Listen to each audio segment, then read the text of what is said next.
Si te parece, Juanjo, podemos dar contar una breve historia sobre la sanidad y la evolución, un poco Sí, claro. Es tan importante que aunque siempre se habla del Sistema Nacional de Salud y de dónde venimos y demás, pero es anterior a esto, ¿no? El Sistema Nacional de Salud en el fondo lo condiciona la propia historia de la medicina. La medicina es historia muy antigua y es historia y es sociedad, es decir, historia en tanto en cuanto que hay principios que se remontan y muy importantes, por cierto, que ahora lo mencionaré, hace 4 siglos, que hay gente que no le interesa mencionarlo, pero poco a poco se van transformando estos principios, se van adaptando porque la sociedad así lo requiere.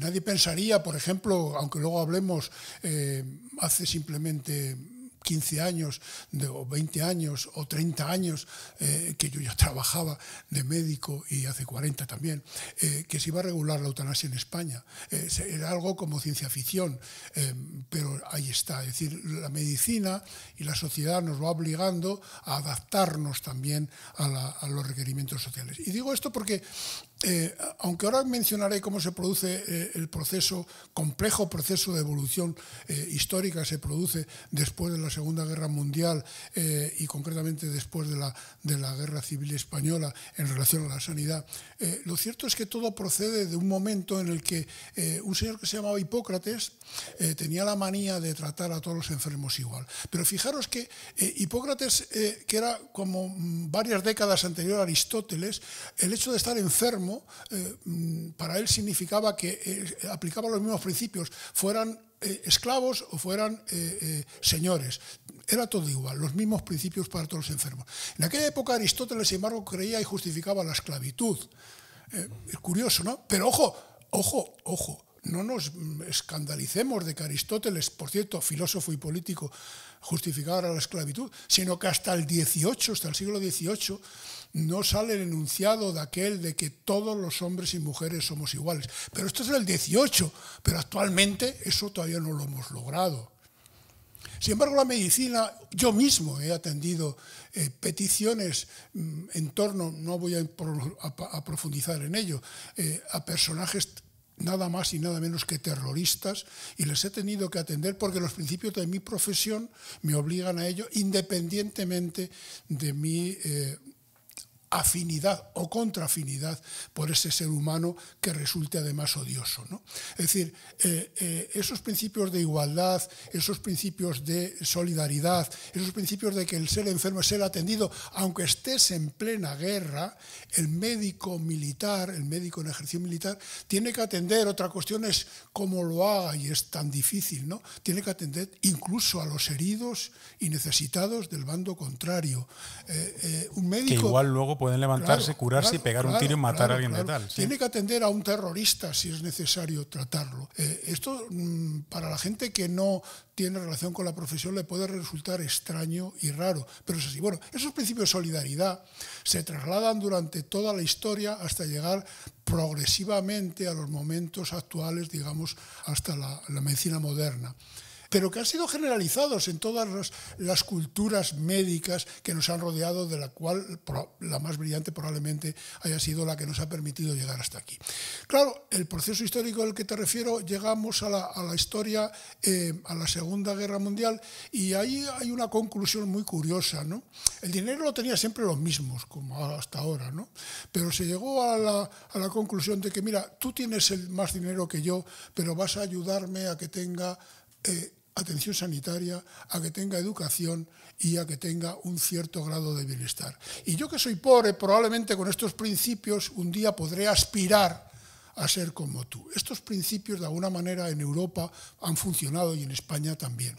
Y es lo que nos ha llegado a ese momento en el que, en primer lugar, la seguridad social, que se estableció en la época de la dictadura, donde, bueno, copiando el modelo bismarckiano alemán, luego viró en un complejo proceso histórico, que no fue fácil, por cierto, hacia un sistema universal de salud, que es lo que tenemos en este momento. Digo que no fue fácil, porque aunque aunque se quiera olvidar y luego todo el mundo haya querido ponerse las medallas de este sistema que sigue siendo marca España y sigue siendo marca España, resulta que hubo unas profundas resistencias dentro de las corporaciones médicas, y hay que reconocerlo, hasta tal punto que cuando se estableció hubo movimientos de las corporaciones médicas para intentar pues hacer fracasar a aquel gobierno primero que hizo la Ley General de Sanidad, aquel gobierno socialista, y lo digo con conocimiento de causa porque yo estaba allí, no haciendo eso, sino estaba allí en ese momento en la organización colegial, y lo puedo decir con conocimiento de causa, que se intentó boicotear el profundo cambio que suponía virar de un modelo de seguridad social a un modelo universal, que ha tardado luego mucho tiempo en generalizarse como una atención universal para todos, que aún hoy todavía mantiene ciertas reservas. Bueno, ese complejo histórico llegó a España de mano de la democracia, porque en aquel momento ya habíamos decidido, por educación, ya habíamos decidido que todos los seres humanos y todos los españoles iban a tener las mismas oportunidades independientemente de su condición.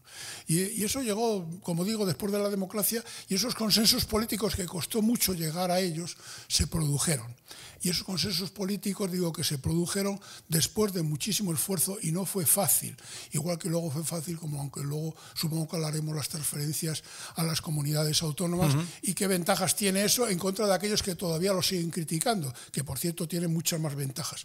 El sistema así construido ha sido una alianza entre ricos y pobres, entre clases medias, por el cual, aunque unos coman patatas y otros coman mucha más carne, que por cierto, el que come patatas tendrá más salud, y sobre todo si la acompaña de verduras, que come mucha carne, dicho sea de paso. Es curioso porque la aristocracia, por ejemplo, en Francia hace siglos y demás, enfermedades de ricos eran la gota, ¿no? Claro, por ejemplo. Claro. Y otros decían, yo carne de caza no he visto en mi, dirían, no he visto en mi vida, Claro. ¿no? El pan blanco, ¿no? Las harinas blancas era lo que tal, y resulta que gente comiéndolo integral porque no lo querían los ricos, y hoy en día todo se ha dado la vuelta. Todo se ha dado la vuelta. No se ha dado la vuelta, no, estaba ahí, lo que pasa es que estábamos equivocados, como tantas veces. No había una evidencia, ¿no? Evidentemente. Uno puede comer mejor y otro comer peor siempre y cuando coma.